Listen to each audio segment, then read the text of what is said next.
everyone. I'm picking up where I left off from the last video. It's 3.14/2021, Pi Day, and I'm cranking out quite the spate of videos on Pi Day.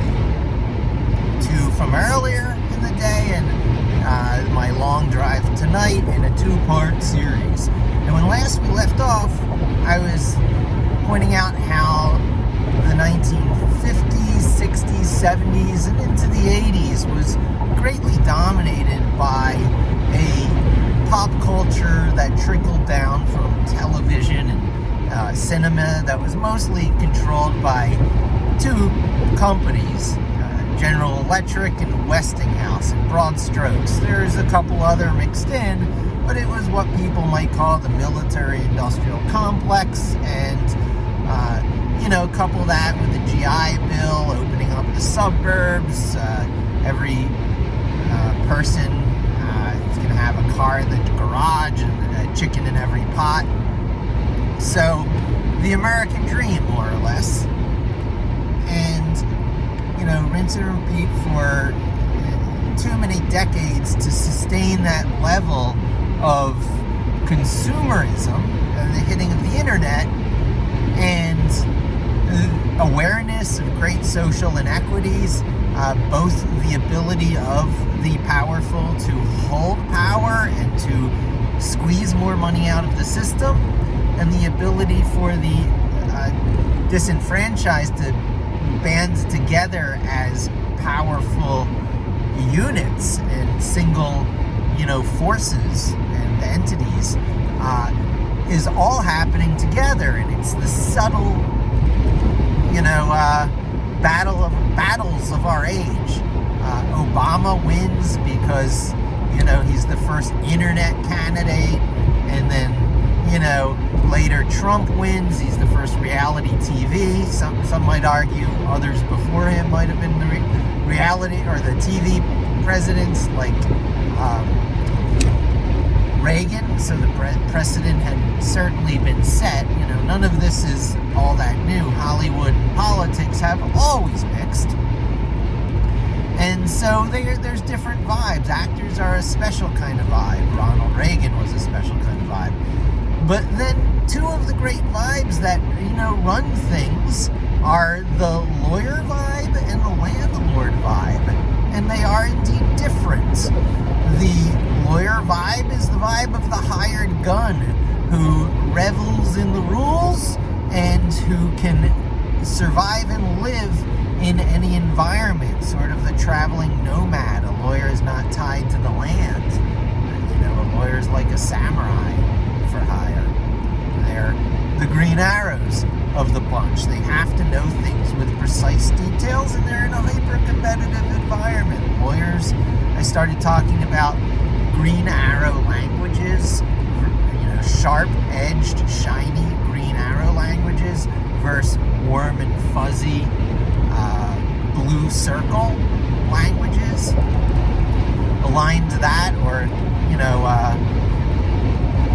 connected that, more or less, associated that, more or less with yin and yang, of course, right? It's the duality, it's the balance, and each needs a little bit of the other inside of it to function, to have balance, to be aware of each other's worlds, because the two worlds have to talk to each other and coexist. The Green Arrows are out there hunting in a hyper-competitive environment, in a contest where their life is on the line to bring back the food for the tribe. And they're literally using green arrows created from the limbs of trees, the branches of trees, shaped and crafted for a single deadly purpose. A very binary view of the world. Things are either alive or dead. You're either coming back from the hunt successful or not. The village will either make it through the winter or will perish, right? So Green Arrows also aligned with gateways and switches and logic and a lot of things we think are fundamental and essential in language, but are only part of the picture, because the blue circles deal with the life and the water and the emotion, and the indirectness and high interconnectedness of lots of small parts, neural networking, not having a linear path to success on the hunt, but to have some indirect side bet, some thread that wasn't abandoned because previous patterns showed that was hope, and learning and a rewiring of the system and a Frankenstein moment, and things come alive and industries are changed. I like to tell the story of Afanov and Anaphon.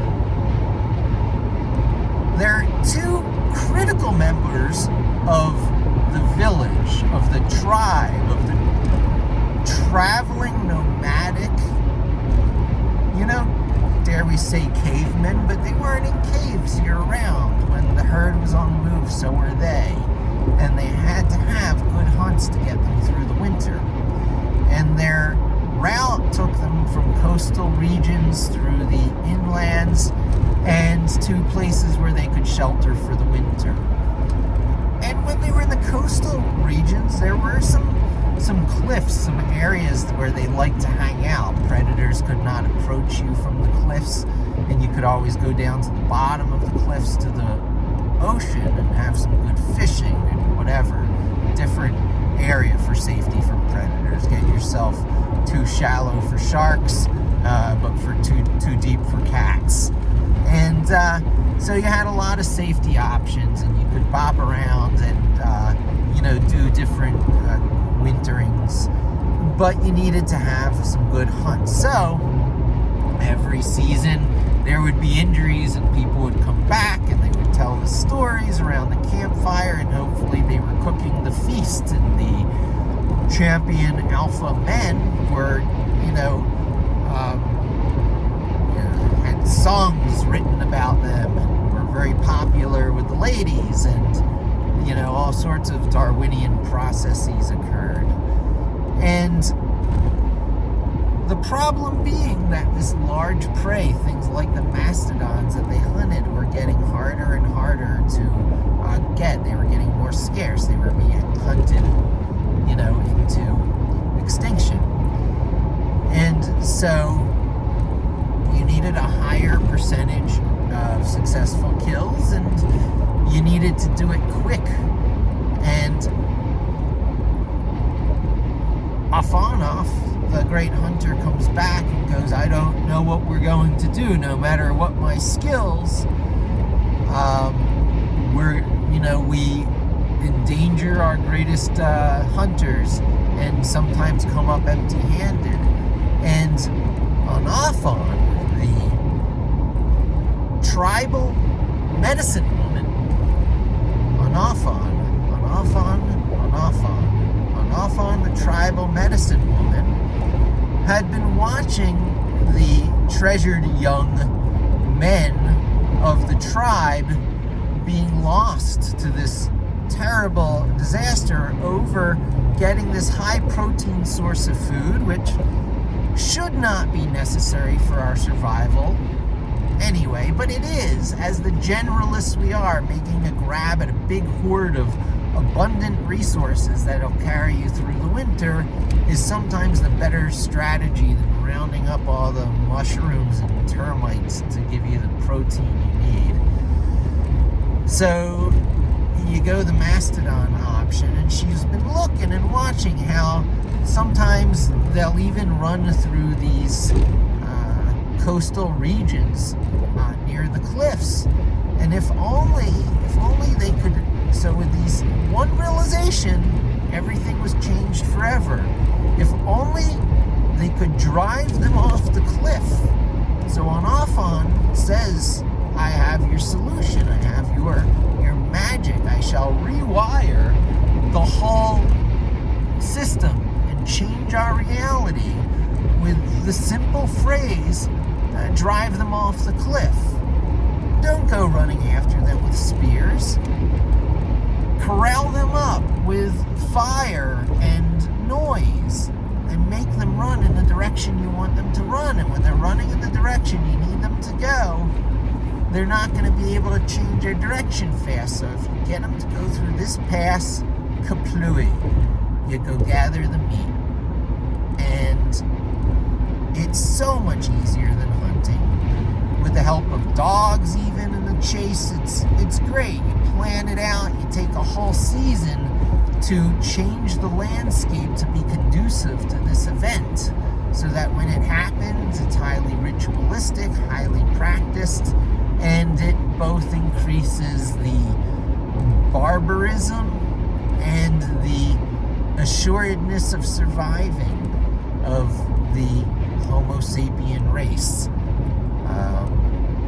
Rinse and repeat stories like that for thousands, tens of thousands, and hundreds of thousands of years, and you get technology, you get methodologies and techniques and refined skill sets, and all the Green Arrow highly prescribed way of doing things. This is how you run society. This is how things are done. And a certain smugness and attitude and ivory tower-ism always sets in, a hyper-competitiveness too among the specialists in the field, the academics, the contestants in the annual contests, and there's a traditional way of doing things that gets optimized and optimized and optimized, and then it's the world of optimization. And of course here in programming we're talking about the highly typed static languages, your C languages, C++, Java, Scala, and a variety of others, where the predictability of the sizes and shapes of the data types you're using lends itself to making .exe files and other sort of compiled executables that are optimized out the wazoo. And then you've got Python, which is not willing to commit to everything such compiling asks for. And it's going to keep a lot of this in what once was an interpreter, but is today a just-in-time compiler, a virtual machine. There's a bunch of ways of looking at it, but it's as optimized as you can get while still having dynamic data types like lists. When you talk about the three fundamental data types, aside from integers and floats, so there's numeric data types and strings, which of course there's numeric data types and strings. But when you go the next step beyond that and say, what are the building blocks of things in this programming language? What is the foundation? What is the framework? Dare I say, a language is a framework in the decisions it makes about its data types, past strings and integers and floats. You'll find data types, sure. Maybe you'll throw in a blob data type so you can just have a binary compiled object that you don't have to know what it is. You can just put it in and pull it out and parse it. But Python decided to have dictionaries. Because of the popularity of JSON, it's actually easiest to start with dictionaries. It did not used to be this way. I would have started with lists or tuples, but Python has dictionaries, which are just like JSON, JavaScript JSON object notation. The curly brackets with key value pairs inside for all your data interchange needs. It's a wonderful data interchange text language where XML came before it, and things like CSV files or electronic data exchange. Yeah, it's like, it was really high-end, expensive, inaccessible stuff until XML came along, and then JSON quickly replaced that. And so one of the fundamental data types in Python looks a lot like a JSON object, key value pair dictionaries. Dictionaries is, or DICT for short, D-I-C-T. And the other two are tuples, which are a set of parentheses and generally a fixed number of data positions. And in honesty, it can be any type of item in those positions. It can be a list, and putting a dynamic data type inside a intended to be static one is probably not a good idea, because all the advantages you're planning of getting out of using a tuple go away from a nested and dynamic data type, and your speed and optimizations will decrease. So there's kind of a divide between the two remaining data types. If you're in the predictable and make it predictable world, you want to use tuples because there's a known number of spots in your tuple. It's a 5-item tuple, it's a 3-item tuple, it's a 20-item tuple. And then you generally want to use a known and predictable data type in each of those positions so that they have meaning, so that they can be used for things, so that they're a lot like a column in Excel or a field in a database. And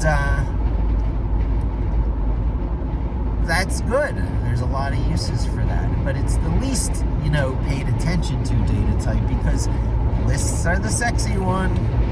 The ones that have the square brackets to the left and right of them. Where items are separated by commas. And string items, of course, need the single or double quotes around them to separate them. So it's quote, string, quote, comma, quote, string, quote, comma. Very common pattern to see and a bear to type in Python. So there's all kinds of shortcuts to not have to type that highly quote, comma pattern, which is a pain on the fingers. You find those shortcuts in things like the factory class of the named tuple, where, after you give your data type a name, your next input to the named tuple factory class instantiator objects can be a string with commas separating field names or whatever. You got to think about them as database field names, or you'll accidentally put, spaces in there. You don't want spaces. In fact, comma space is not always a good idea, but comma space is fine here because I'm sure something like split is being used to break it up, and it knows about white space, so white space after comma. So Raymond Hediger. I always forget how his last name is pronounced, but I think he's one of the core contributors to Python and one of the great Emacs wizards. I was talking about wizardry before. And so there are various types of wizards, and I'm only a part-time wizard because I got a day job and I'm not hired as a coder primarily. But when people are hired as programmers, as coders, when their product of the day is, here's this program code I made, I try and avoid being that. I provide services. I write scripts, I schedule scripts, I'll keep those scripts running for you. You don't have to think about or know or do a thing. Just describe to me what you need as a stakeholder, and poof, there's a deliverable arriving at your door every 24 hours or whatever it is.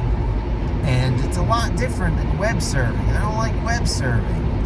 So there's web serving wizards, there's full stack JavaScript, soup to nuts. Why would you ever need Python? You don't even need Rust.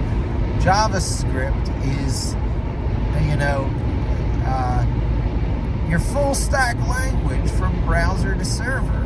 And it's a solid argument. And there's certain threats down that route too, because on the other side of that argument is that the thing most people should be using primarily and reaching for first is the one that does the biggest favor to their soul. And let me tell you, from someone who's been there during the Perl days of LAMP, very, very part-time. I did that on the net access servers. I might have even done it on Earls, video rental company that became an ISP in the boondocks of Philadelphia. So I was playing with Perl with CGI scripts and hated it. It was not my language. Sorry, Larry Wall. It did not light my soul. I enjoyed it, but I left it behind, and I toyed with everything as it came up. I was a webmaster where they used this Scopus customer service product, and TCL was what Scopus was written in, so you would use TCL to write extensions to Scopus, which I needed to do. So I learned to tickle TCL of the famous TCL TK user interface framework on Python. It was popular for a while before I think Qt has more recently taken over. But of the TCL TK, because TK was written to be the widget front end to the TCL language, which was kind of like Python before Python. It was suitable for a lot of this list parsing stuff, automation, embedded language, as was Lua and a bunch of other embedded languages in the free and open source world that got used for this stuff by virtue of their licenses and their size. Lisp is even used as one of these embedded languages. Various dialogues of Lisp is chosen for this purpose. But the powers being what they were,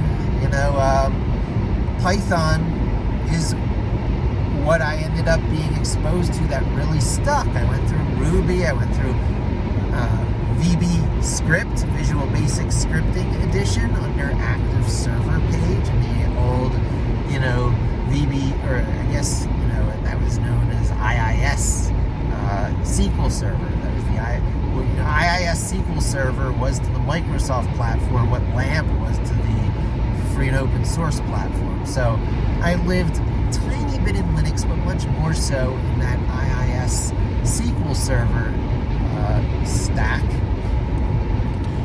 And that's what I made the original Hittail product on, a Web 2.0 product that had a 16-year run. Not owned by me, but owned by various people until it was finally sunset.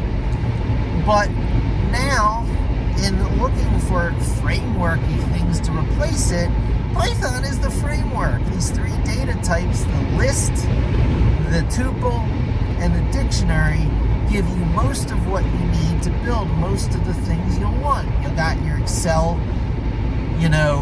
data type there by having a list of tuples.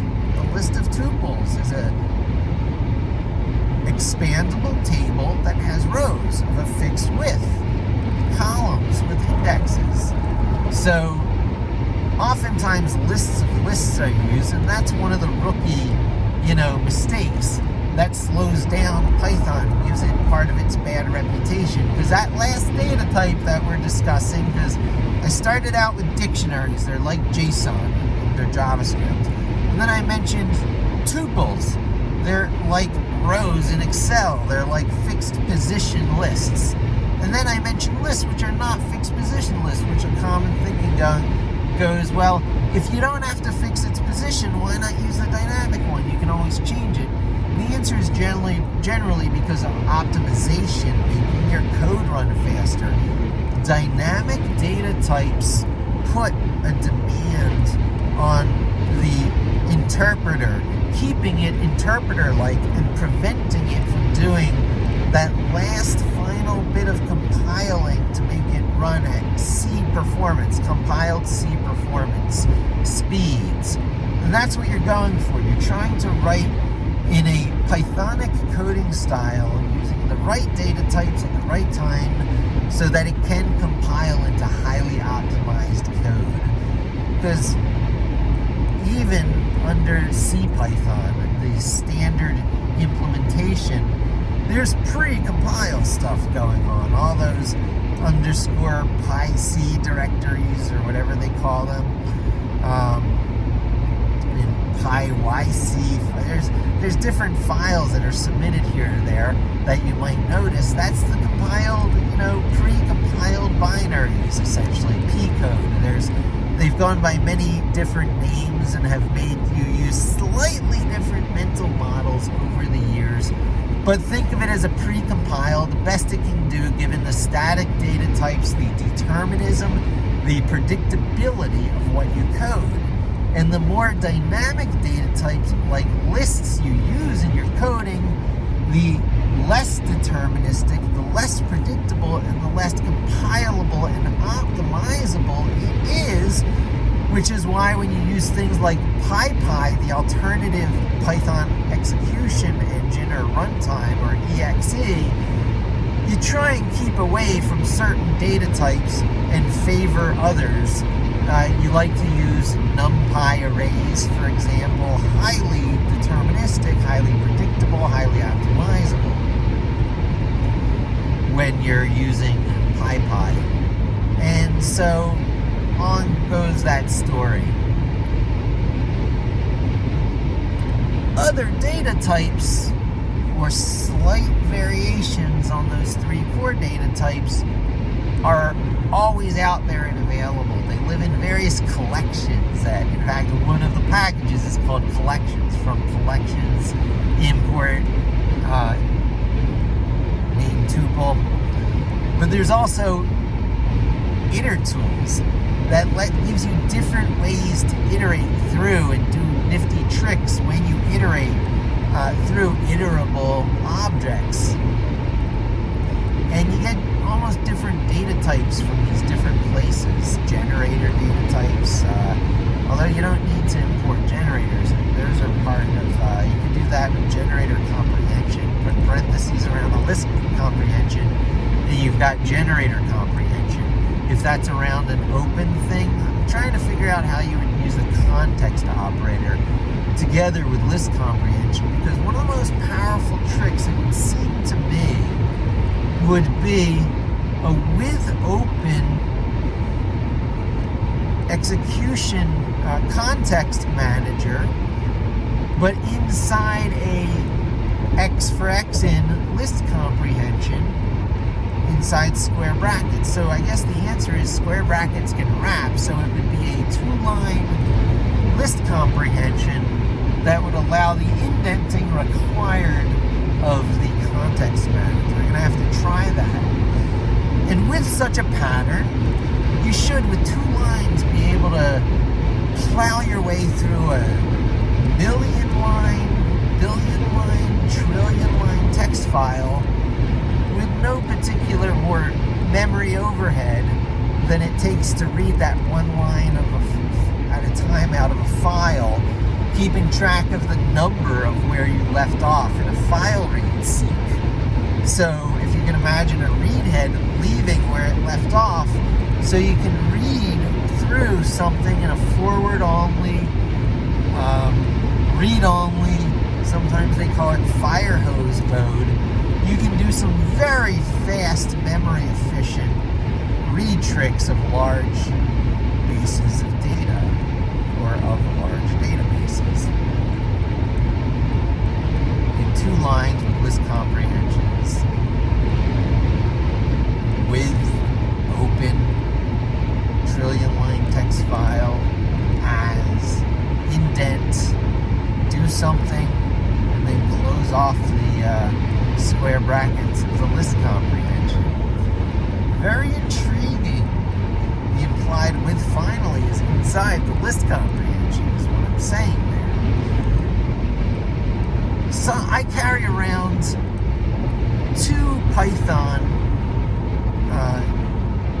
environments that simulate or maybe even are Jupyter notes on my phone now. I have Carnets, Carnets, and I have, from even longer ago than that, Juno. I think that was a paid one.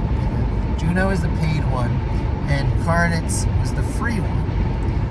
And further back than that, I think I even had IPython, but it didn't simulate Jupyter, so I dumped it in favor of these 2 others. And when I have questions like these, I go ahead and I, import name tuple from collections and test things out right there on my iPhone.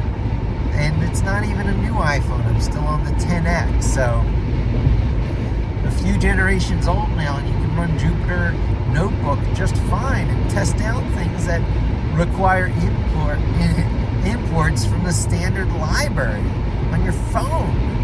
This is like a miracle. I would have done triple backward somersaults to be able to do this when I was a kid, programming these one line at a time programs into my programmable Casio calculator I bought from Radio Shack that could play these video games of little characters that are spaceships coming to get you from right to left, and you're on the left, and you had to match the number to destroy the ship coming at you.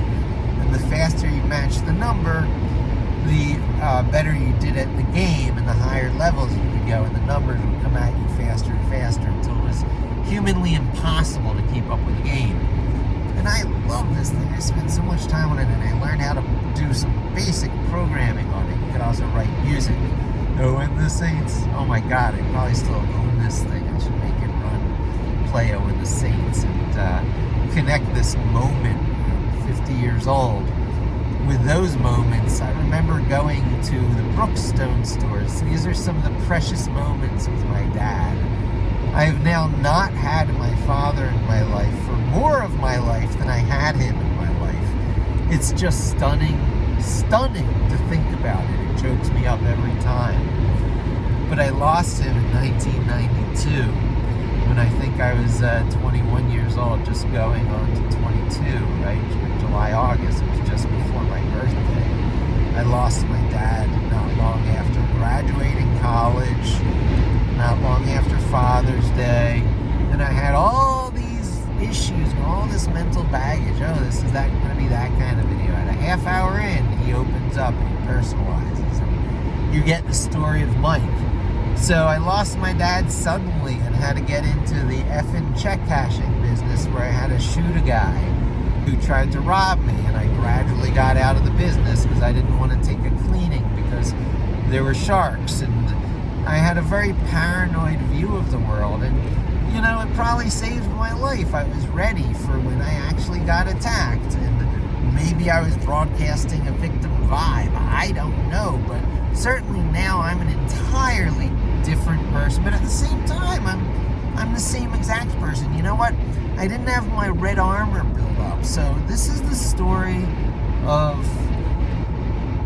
Aphanoth the hunter who fears for his tribe, the last remaining great alpha hunter who comes home empty-handed, fears to let down the tribe for this coming winter, a failure, and he is the one at risk because the next oldest is 12 years old and too young for the hunt or whatever.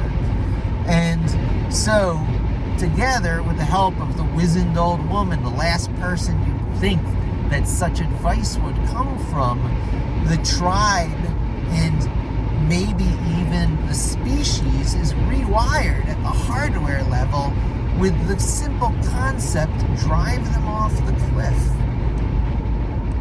And the unimaginable becomes the commonplace, to the point where, you know, another crisis will occur when the effectiveness of that shoots you in the foot again, and you need new techniques. And by that time, maybe you have some written history because people have been able to settle in one place longer. This is probably the time of Adam and Eve, when one of the places where you stop to poop has become very green indeed. And, you know, the yin-spirited individuals, the tribes of the traveling nomads say, hey, we should stop here. We don't have to keep following the tribe. We don't have to kill animals. There's none of them left. What are you chasing after? It's nicer here. Build a fire, home and hearth. Create lots of serotonin. Settle. So many concepts come into play when the herd-following nomads stay in one place and learn some of the tricks of agriculture. And, you know, schisms are created in society. Some continue to follow the tribe, others settle, and they trade with each other, and trade routes, you know, occur, and different skills suddenly rocket in technology, and the rapid feedback loops that is survival and the cleverness of technology and imagination and visualizing better lives through better use of better tools to better better lives through better use to better tools.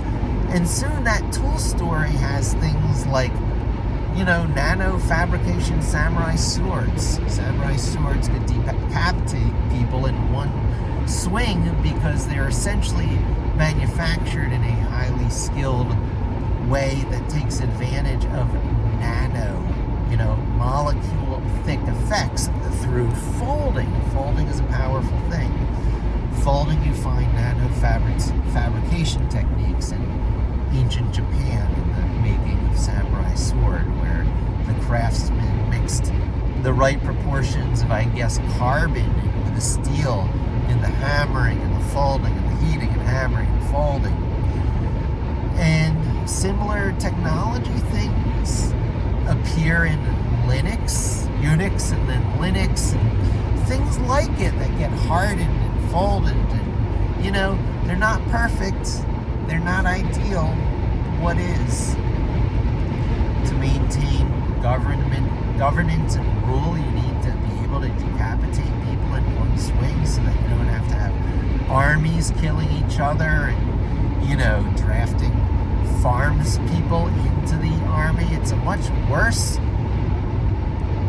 history you're avoiding by having these seemingly noble barbarians craft people at the skill of using another crafted skill. The samurai using the samurai sword, right? So it's an easy place to see this imagery in, a very iconic, pure form.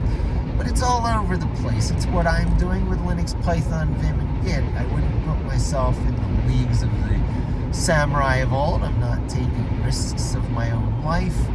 But I am typically working in service of, quote, the lords. Now, although I'm a Jew and I can't call anyone that. But it's the landlords and the lawyers who run these places. They each have a vibe. The lawyers tend to be more aligned with the master craftsmen of the Green Arrows. And then the landlords, who tend to be more aligned with the water and the resources of the land and owning the place and being tied to the nuances of, the interactions of all the people and plants and animals and things that live there, and having more of a non-linear view of things and behavior, and have a kind of smarts that evades and indeed confounds the prescribed linear thinker smarts. Prescribed linear thinker smarts is easy to formulatize and teach and put in books, and it's easy for the ivory tower types and those who like to enforce rules to come in and be all holier than thou and say you're not adhering to pet bite exactly right. And then there's people who change the rules of Python by saying, if you're constantly putting a list in here, why insist on the list API and just turn it into a comma-separated, string value? And to have that flexibility and to change the APIs and to go, oh, you know what? Not only is that creating something that is, you don't need to use square bracket key naming, but in fact, we won't even allow it. You must use dot notation, dot object notation to access these values inside an instance of a named tuple, a data type. You can't even just say in an instance of a named tuple, because a named tuple is a factory class for data types, so you're inventing your own data type. So it's a, instance of a named tuple subclass. Subclass, are you subclassing or you're instantiating an instance of a class? I don't know. The OO people out there can correct me in the comments.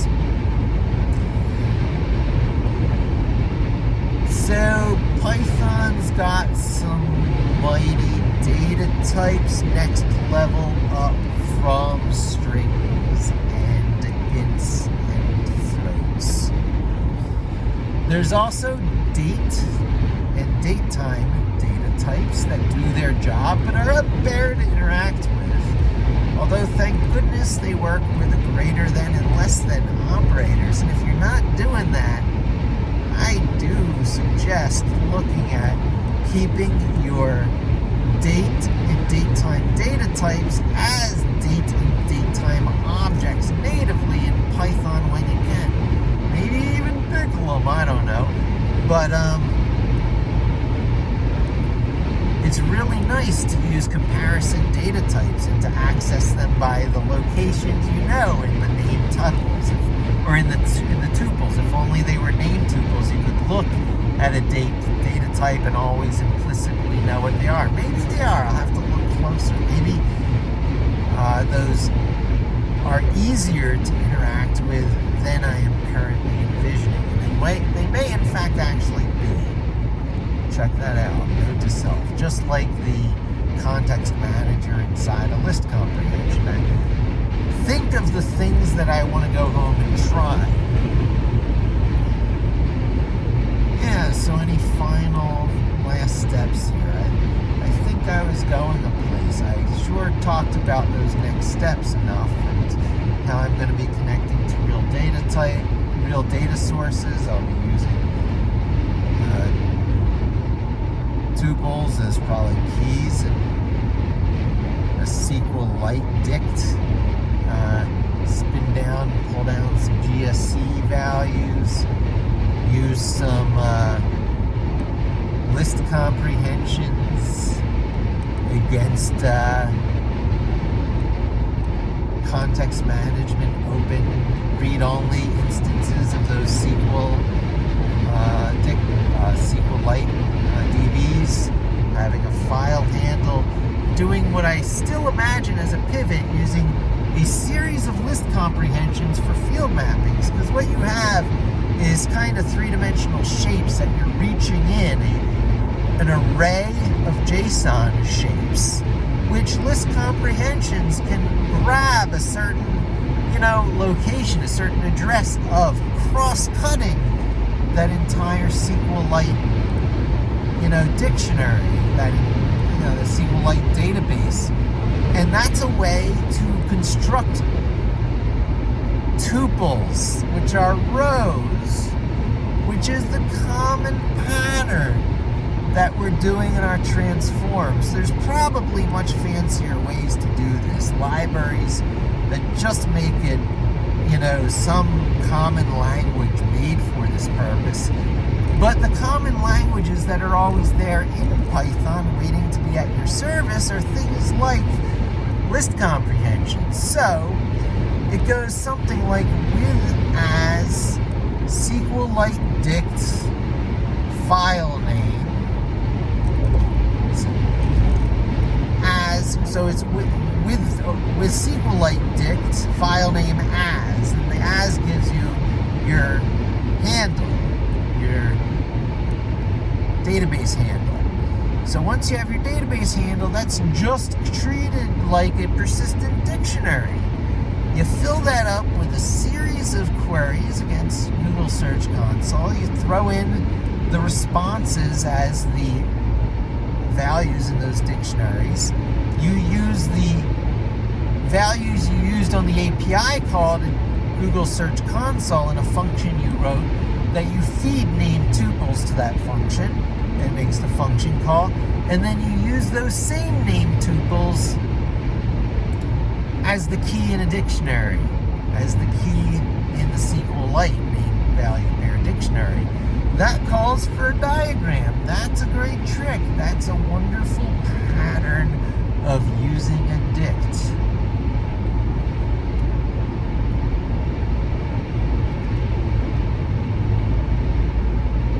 And that is it. That's the next step. That is every project. After that, it's formatting stuff in Excel.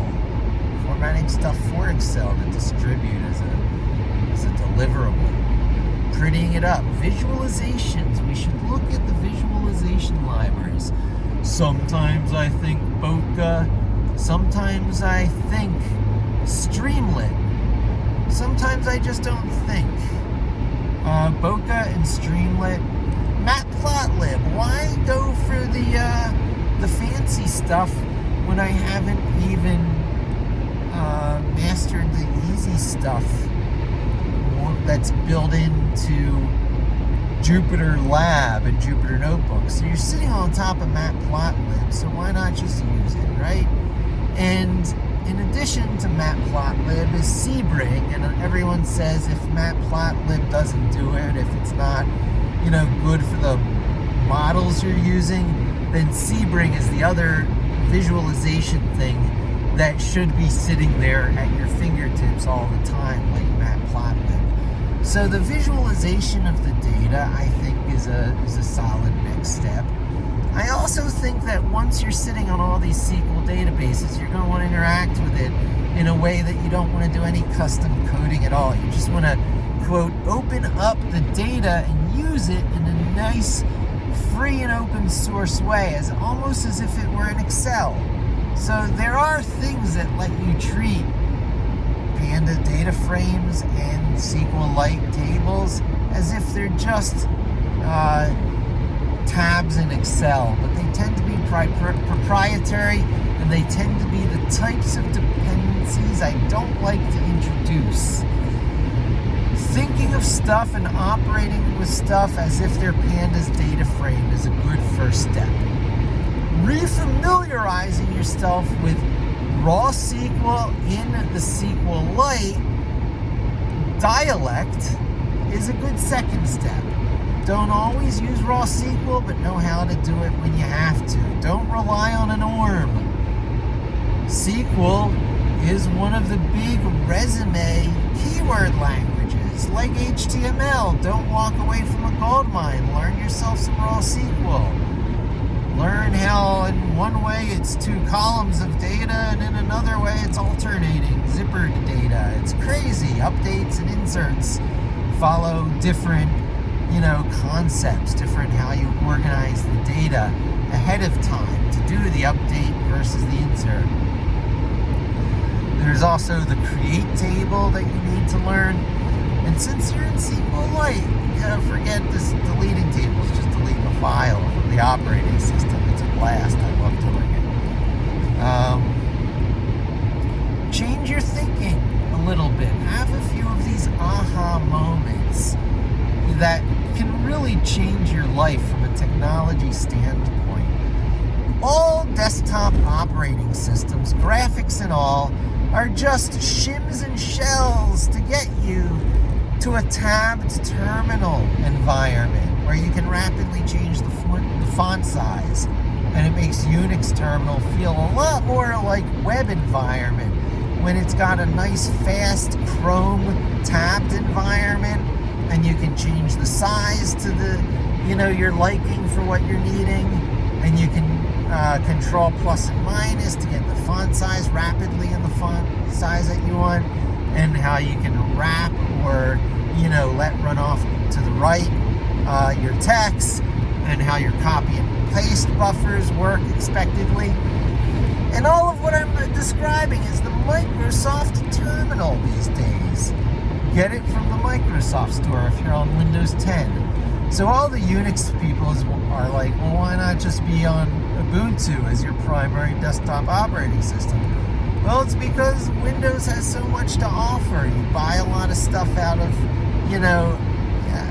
the Windows ecosystem, or whatever you want to call it. All modern software that runs well, download, installed locally is Windows native first. Even Anaconda, you can see and feel that. The way Anaconda prompts work with command shells is better than the way they work under Mac. I see Mac people struggling with Anaconda shells all the time. And I had used that for a while on my old Macs, and I know where that struggle's coming from. But they work just fine on Windows under both command prompt and PowerShell, and I can figure it out. Proprietary is not the kiss of death if it's a clear deal. You're paying for this and you're getting that in return. Pay for a good service. Avoid subscription services. Use them when you need to. Use free and open source first. but don't have a sense of purity, because even the free and open source stuff isn't pure. Everything's a compromise. You're choosing the compromises you can live with best. It's generally to be valuable in the marketplace so you can have a career, but it's even more generally and importantly to feed your soul. Decisions like that will make you become a JavaScript full stack person, which is legit. If that's your vibe, more power to you. No JS forever, man.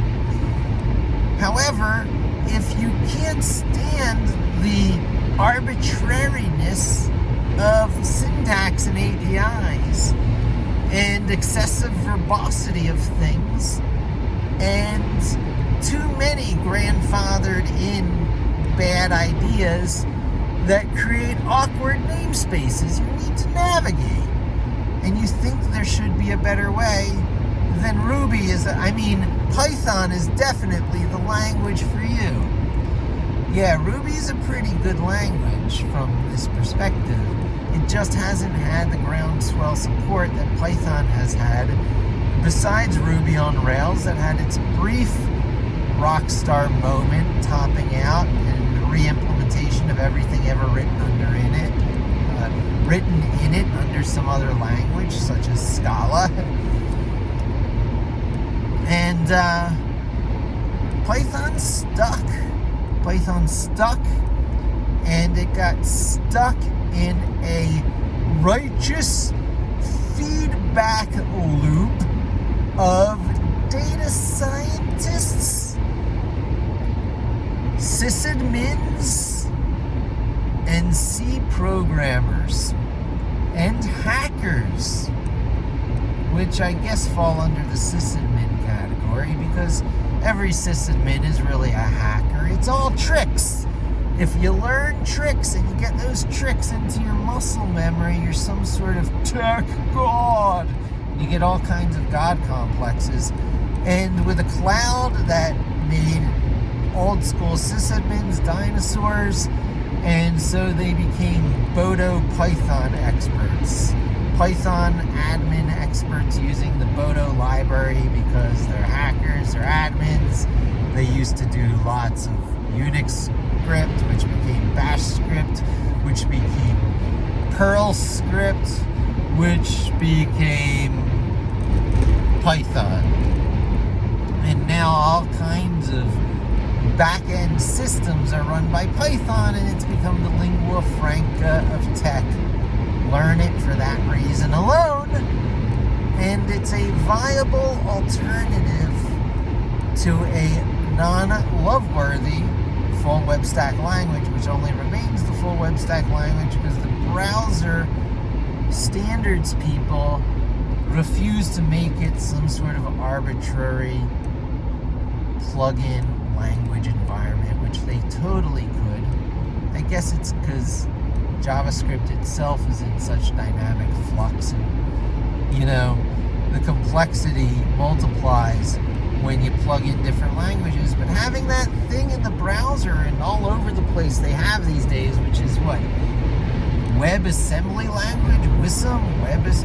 So there's always an assembly language compiled version of stuff, even of the dynamic stuff. It's, the just-in-time, as compiled as it can be version is still the assembly common language, where they say everything is Turing complete, and anything you can write in one language, you can write in another language. If it's Turing complete, is generally true. It needs to have things such as expressions and operators.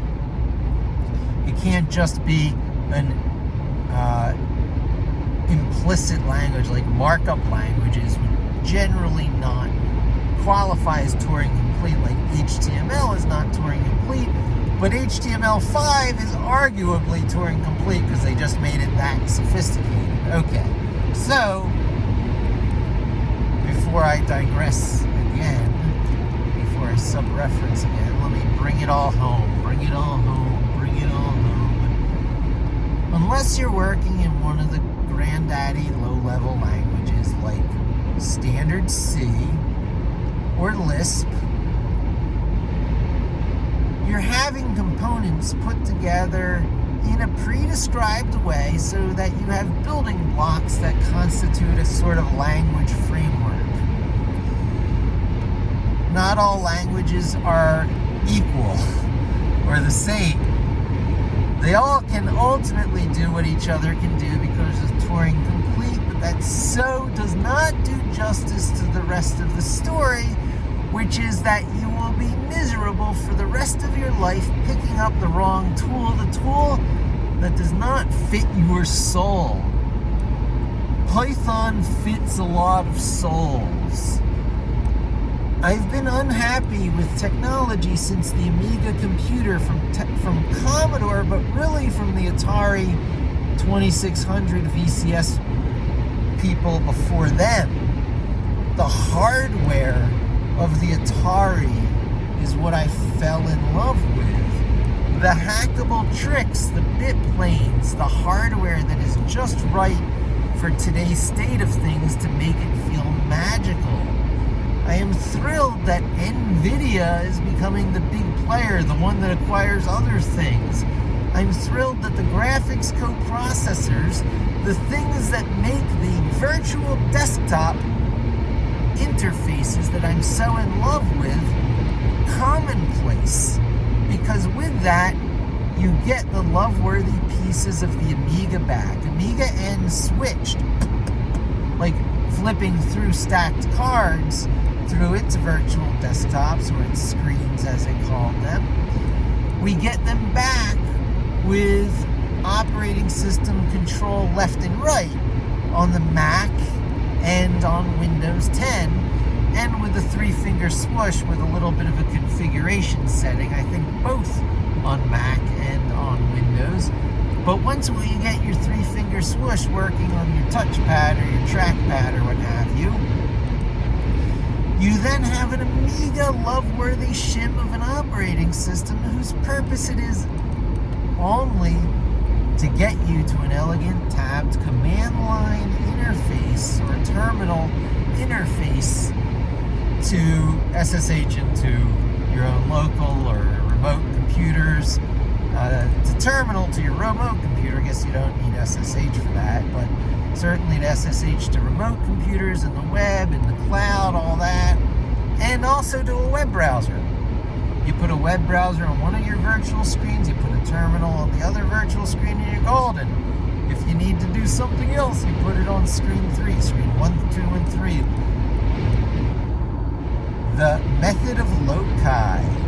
In the first place, we keep a terminal, because terminal comes before web. I'm sorry. You think first in text. Everyone does. Talk it out. Keep a journal. Keep the journal in Vim. Back that journal up in Git. Get private repos in GitHub by paying your Microsoft tribute now. $80 a year. That's going into Microsoft's pocket. They figured out how to make me a Microsoft customer, after all. You carry a few things around you to be a credible professional. One of them is your private GitHub repos, your public ones too, your public ones that you throw out to the public going, oh, here's a sample of what I do in my private GitHub repos. Oh, you should see them. Well, Microsoft can. They bought the company that did that. So it's the most popular developer ecosystem, almost tool chain with GitHub integrations for continuous integration and delivery. You can really build enterprise things on GitHub now that it's owned by Microsoft. And once again, is it proprietary or is it open? Watch your slippery slopes, my friends, or you will be a Microsoft sheep, not knowing how to do things in the more portable between cloud hosts and cheap local hardware way. You will just lose the ability one day. You'll find yourself locked into the Microsoft garden, like the way Apple does it so effectively. Objective-C, really? Oh, God, these carryovers from the terminal world. of the Amiga. This is like all the things that are still kooky about the Macintosh is Steve Jobs copying Commodore and Unix, but also Commodore.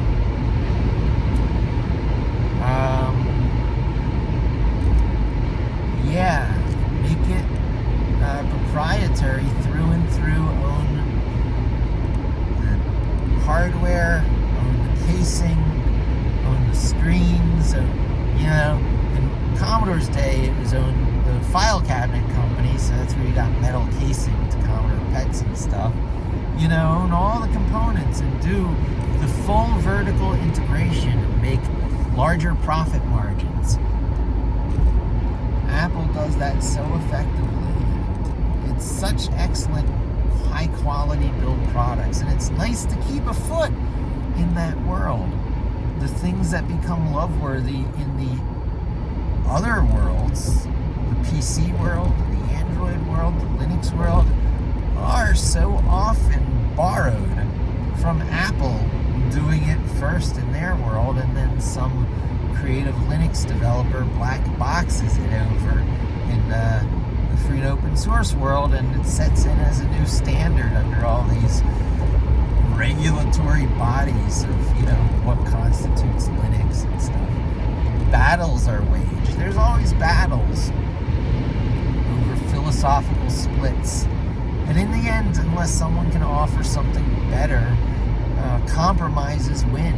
So, Plan 9 was the Bell Labs people, the same people as who brought you Unix, brought you something better than Unix and Linux in the form of Plan 9, with all the permissions and user account stuff worked out so much better, but the adoption had already occurred of Unix and Linux. The P was already in the pool of tech. Linux and Unix are the P in the pool of tech. And Perl became it, but it's gradually being replaced by Python. So P in the pool of tech is also another way of saying the lingua franca of tech. So SED and awk will never go away. SED and AWK, they're the two things that never end up in the 500K BusyBox distribution of Linux/Unix because they're too big. They're sub-languages, precursors to Perl and Python that people specialize in. And when I say Linux, Python, Vim, and Git, I'm leaving out awk, more so awk, less so the stream editor. Might be good to learn that. But you want to learn a lot of the Unix commands, learn the Unix and Linux commands. GNU Unix, GNU Linux, CD, LS, all those things. PS, that's an important one.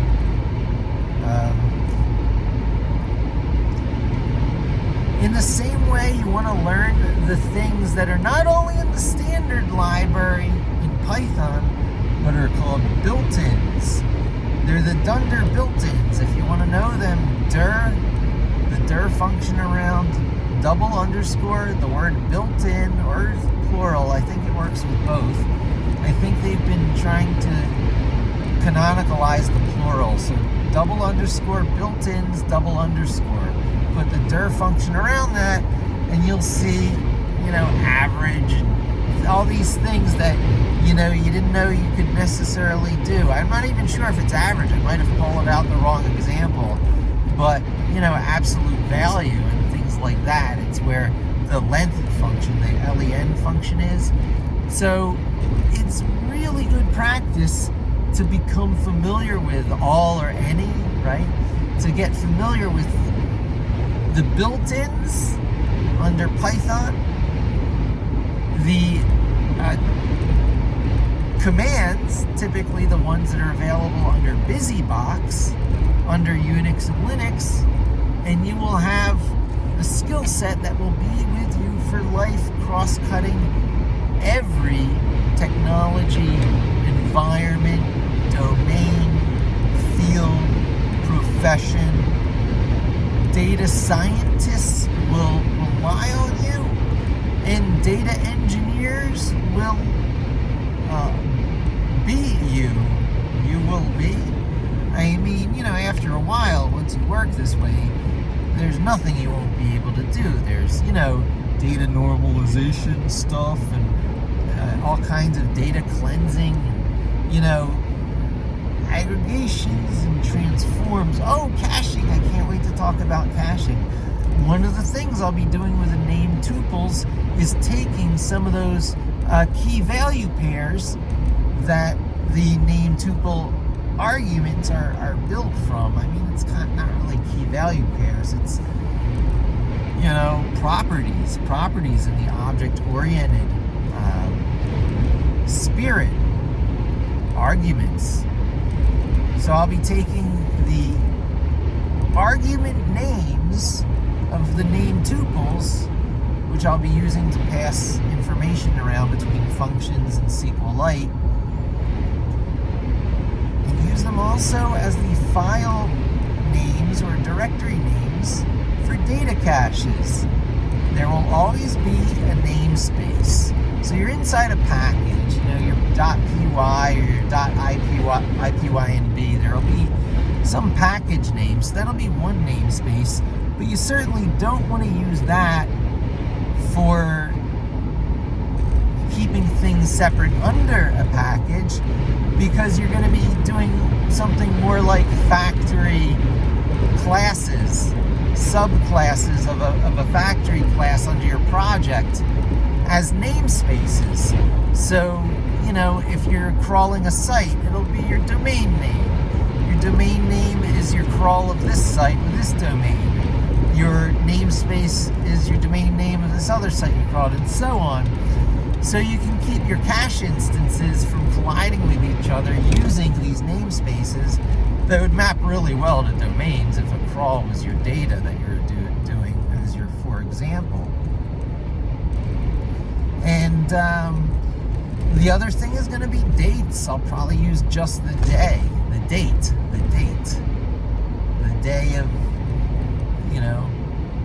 the year, the way I always introduce myself on the videos.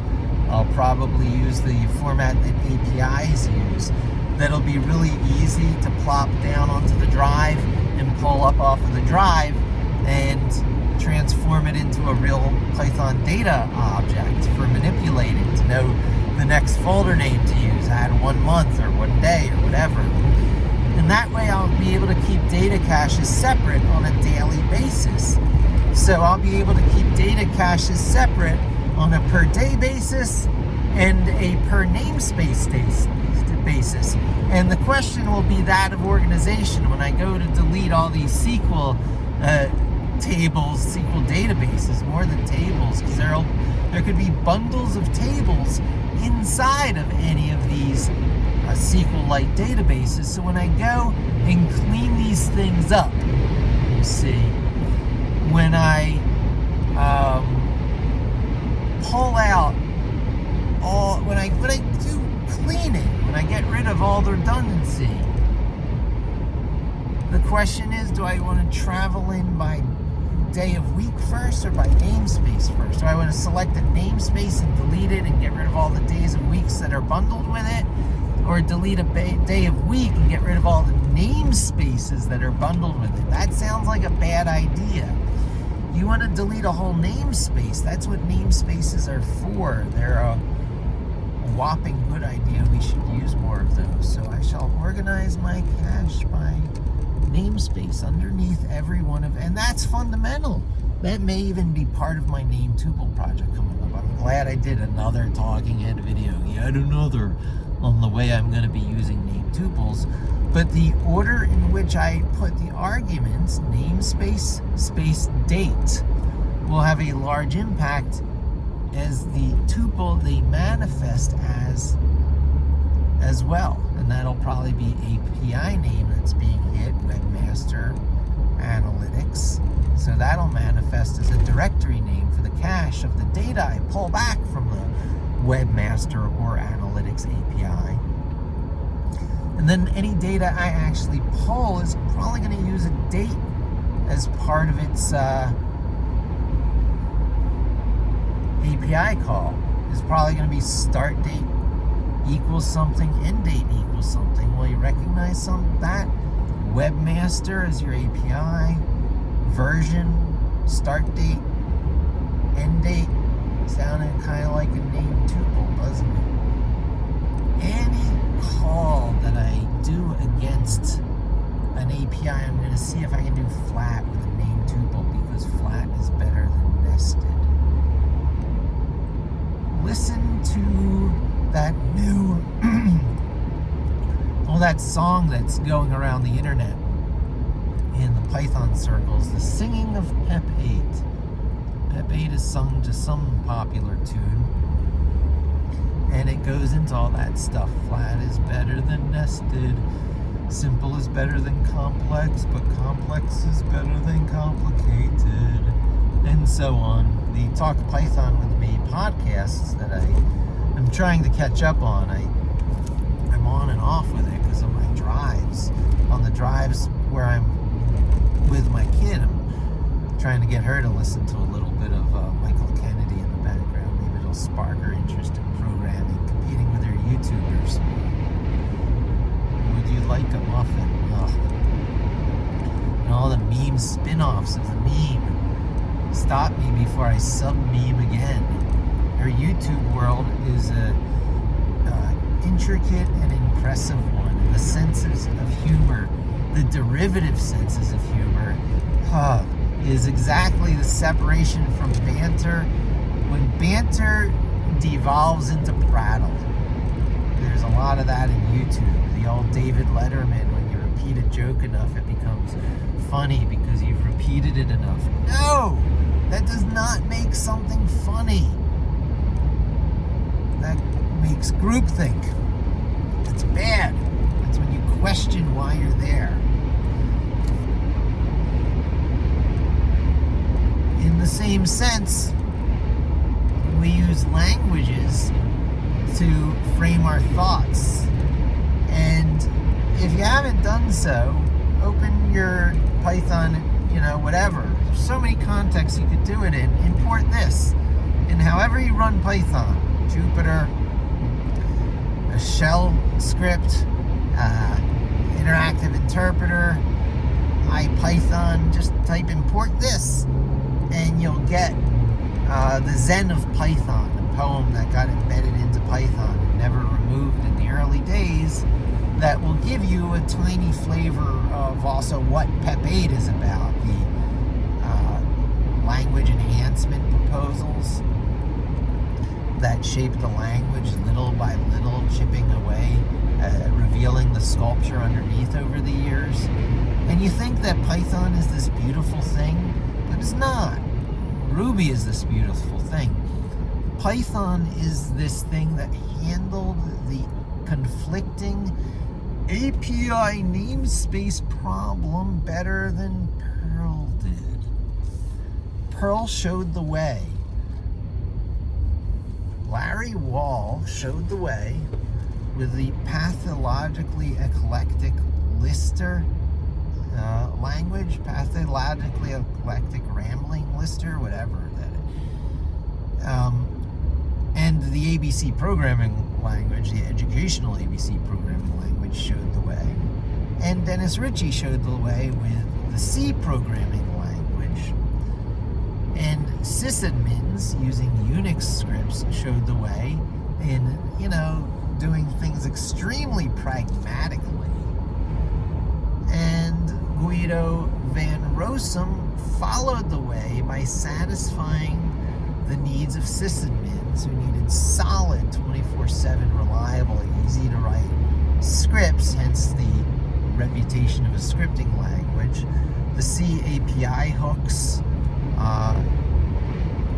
the C level speed on optimized components, the deep alignment with C methodologies of doing things, and the unholy alignment, the type of unholy alliance that Steve Jobs crafted for the Macintosh by unifying Unix dweebs with graphic art dweebs. Wow, that's a opinionated bunch there. No wonder the Macs remain a profitable 10% of the market, even today. Well, that same unification tricks are being done maybe less artfully than Steve Jobs once upon a time, and today still by Apple is done. By Microsoft, sometimes first. Sometimes they get the 64-bit ARM first. It's just no big deal until Apple says it and says, see, we invented it. Creates better performance. It's the better performance. It's the uncompromising, jeweler-like attention to quality that Apple puts into things that raises the bar. Being on one of the great smartphones of the day before the iPhone came out, I was on the Sony Ericsson P90A. I can't believe I even remember these numbers, but the Sony Ericsson P90A. And it had a tiny little stylus. I still love stylus. I wish the iPhone had a stylus. You could get artistic and precise when you wanted to, and you just can express ideas you can't with this God gave us a stylus. It's called a finger. Let's all finger paint on our phones attitude that Steve Jobs had. That's a consumer attitude. The professional wants a 4096 pressure sensitivity stylus, pinpoint accuracy with the right hover and contact behavior and the right feel once it touches of the Samsung Note series. Even the exploding Note 7s could not kill the line, and the Note 8 was iconic. And they're up to like the 10 or whatever. And someday I'll upgrade, but I still love the 8. It does everything, and I'm trying to work it into my daily workflow. It's that love-worthy. So the Android platform has love-worthy components. The Linux platform is full of little love-worthy components like systemd, dare I say, and piping and command line, scripts and argument handling, and everything is a file. And Python has love-worthy components, but it's kludged together just more elegantly than Perl was. And same story with Vim and Git. Could have been other things, but for whatever reason, if you want a lifetime competent editor without becoming the special sort of wizard that takes a lifetime extra commitment, the extra wizardly commitment, that's Emacs. And your Raymond Heidegger's, who created the named tuple, class in the standard library. And then you've got your standard Vimming wizard. Vimming wizards are not Emacs wizards.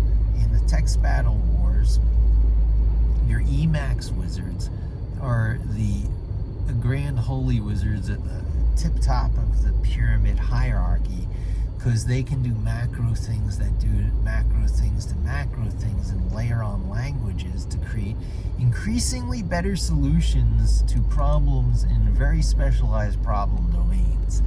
And Vim wizards are just trying to play it like a video game and edit that text file like a telepathic and impress everyone watching them. That's Vim. Vim is a little different than Emacs. It's a more green arrow. Emacs is blue circle. Emacsers could change the world. Vimmers could be in great competitions to use Vim increasingly better in its single prescribed way.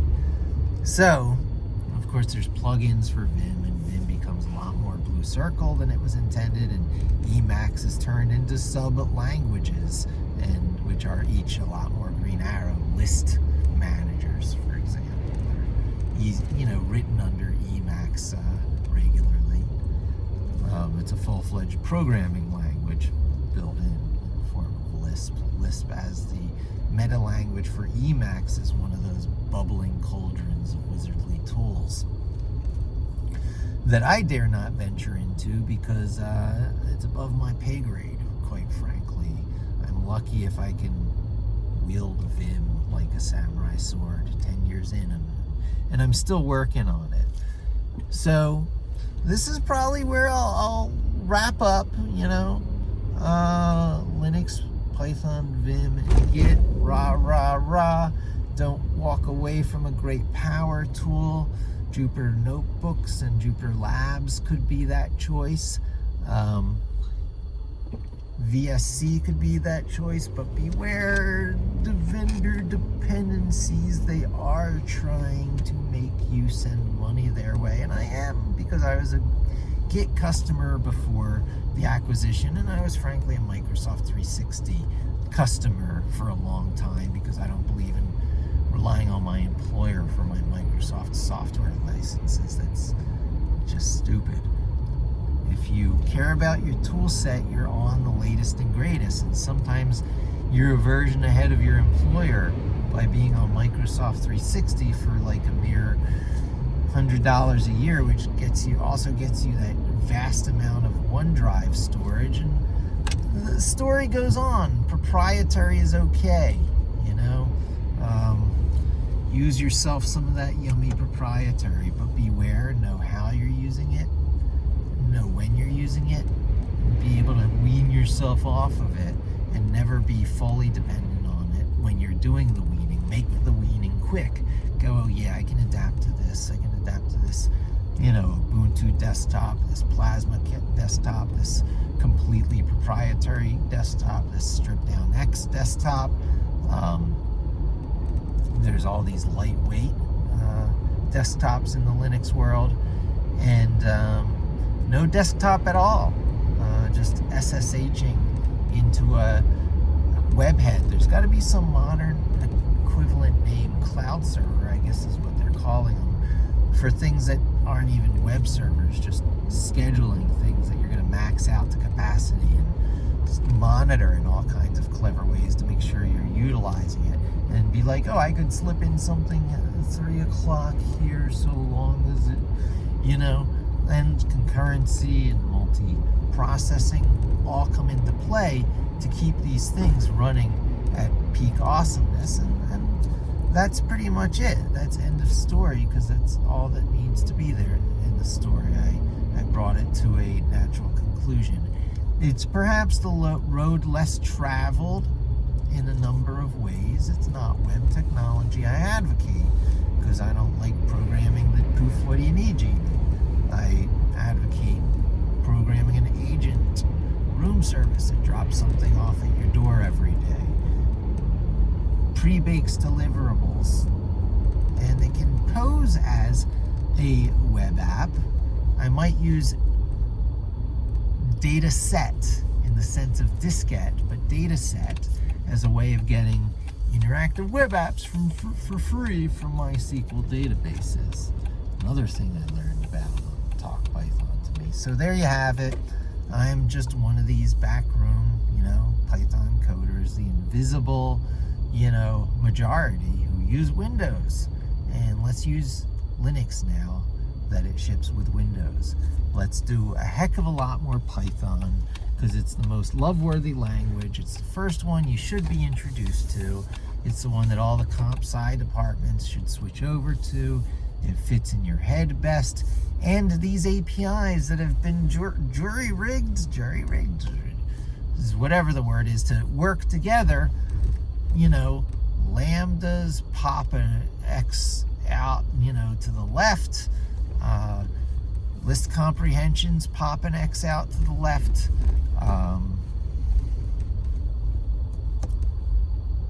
context management pops an X out to the right. So it's almost always about a handle to something, a file handle, an object in memory handle, aka a reference or a variable name. The language is inadequate to describe these things. You're popping something that exposes an internal out with some kooky syntax, and by doing so you have exposed an internal that you can use some sub-language on and do some really killer data transforms. And so that's coming up, and I'm really chomping at the bit to give you those videos. Thanks for joining me. Hope to see you again soon, and don't forget to subscribe.